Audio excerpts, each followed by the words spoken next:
แต่งสิ้นแรงแน่หรือฟังเสียงชื่อเรื่องลือไปไกลน้องมาครวนรำจวนในจิตให้คิดวันไว้ที่จากน้องไปแรมปี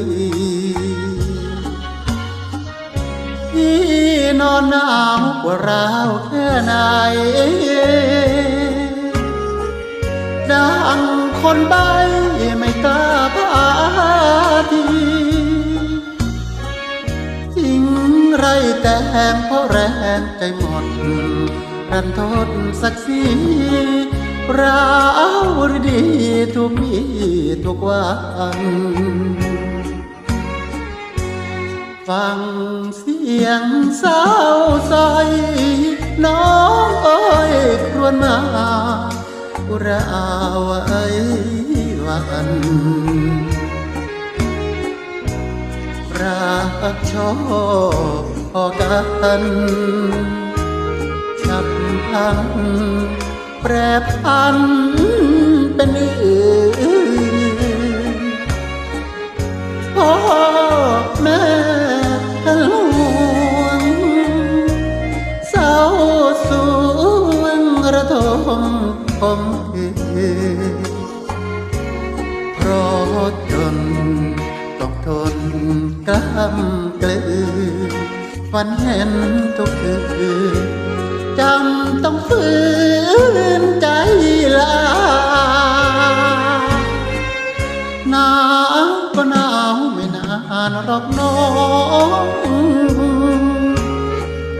ชายตามป้องหวังจองแก้วตาที่มันจนแสนทนทุกข์หนักอย่ารักเลยนะขออำลาส่วนแต่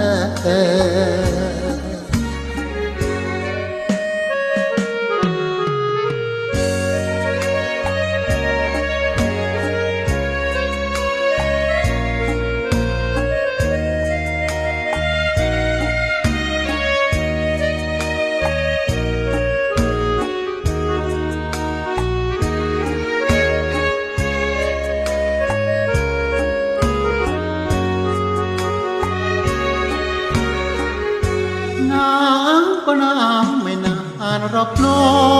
งชายต่างจ้องหวังกองแก้วตาที่มันจนแสนทนทุกข์หนักอย่ารักเลยนะขออำลาส่วนแต่ขอลา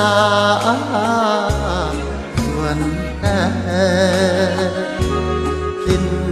แรงโอลา